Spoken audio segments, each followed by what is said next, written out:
Welcome to this second special edition of Environment, brought to you from Copenhagen. For 2 weeks, delegates and negotiators from across the globe piled into the Danish capital to try and find a common agreement on how to tackle climate change. Tough talks and at times frayed temperatures were seen inside the Bella Centre, while all the time outside, activists were trying to bring the message home that Mother Nature's clock is ticking.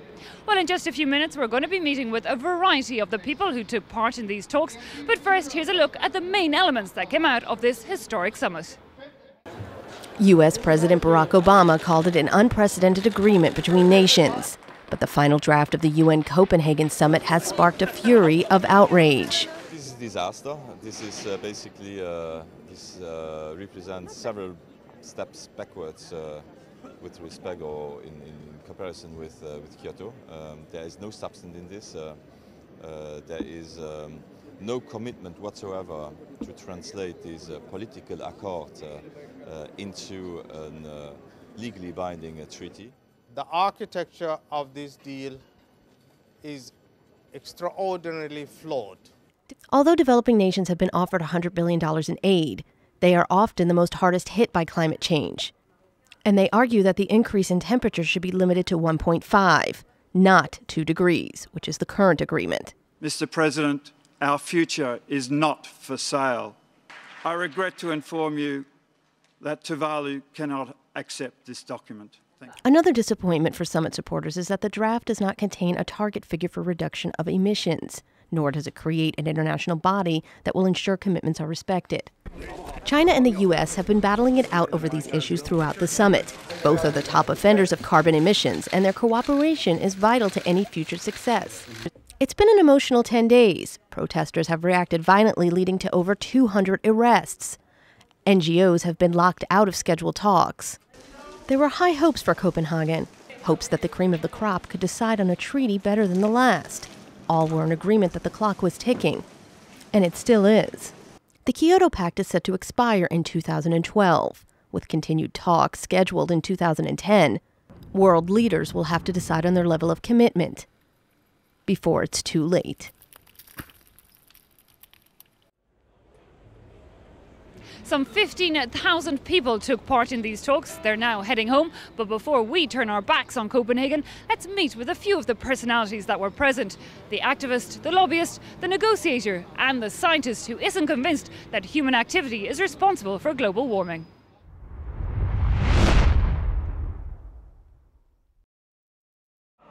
Arrival in Copenhagen. The young Greens of Munich wouldn't have dreamt of flying. Obviously, it's the climate conference, right? A quick group photo, and then off to find a bed. In the box, polar bear costumes. The plan is to sleep at a sports centre that's thrown its doors open for the occasion. Oh, I think it's going to be so crowded. I think it's going to be like one person is laying next to the other and you can't move at all. But it turns out that this gym, some way out of town, is one of the less busy ones. The crowd at the Climate Change March, however, does not disappoint. And the German Greens have brought a message from many more people.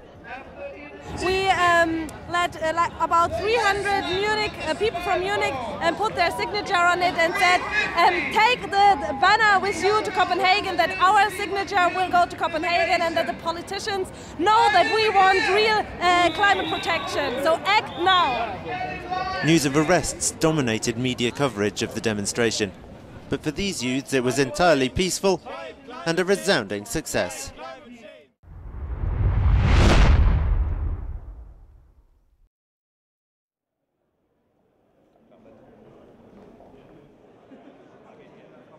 Remy Gruet is a lobbyist for the European Wind Energy Agency. The Copenhagen summit is a major event for him. It's brimming with people who could potentially help him develop the wind energy sector. All the people who are here for business reasons hope to influence the decisions that will be taken. We're green lobbyists. His aim is that the limits on carbon dioxide should be as high as possible. That way, the wind energy industry would become much more attractive. So he has to meet as many decision makers as possible and try to defend his cause convincingly. We will have to establish a position. Our industry has to anticipate how a law that will be written will impact us. Crue is a member of Bingo, the business industry NGO. Its members are business leaders from various sectors. He's the only lobbyist representing renewable energies at the European level. Crue faces competition from other lobbyists, especially those defending the oil industry.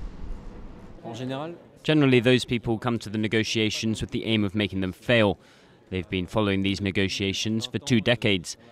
For example, ExxonMobil only said last year that global warming does exist, yet for 15 years they'd been saying the opposite and that nothing needed to be done to fight against it. Crue says his position in Bingo is frustrating, but he hopes to use it to good avail to convert his detractors to wind energy.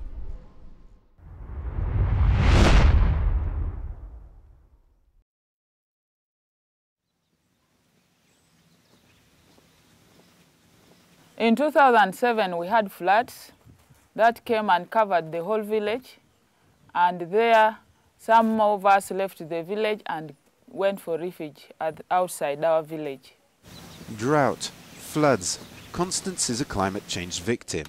Uganda, her country, is just one of the many areas that are affected. Today, Constance is in Copenhagen as a witness in the international climate hearing organized by Oxfam. The NGO has brought witnesses in from around the world. Pelenice has traveled all the way from Tuvalu in the Pacific Ocean. And the land is getting smaller and smaller. It's been eaten away and your trees are falling. Then you know the water is coming up. The water is coming up. Former UN High Commissioner for Human Rights Mary Robinson acted as the president of this informal court. We already have people who are migrating internally. We're not hearing about them because they're not crossing borders yet, but they will be. And the estimate is, the Global Humanitarian Forum, which I serve on the board of, has estimated we will have a minimum of 200 million climate refugees by 2050. If we take some decisions, if we take no decisions, we won't have a world in 2050. The symbolic verdict of the court was then handed to Ivo de Boer, the UN Executive Secretary in charge of climate. Oxfam's message is simple: climate change kills. Act now.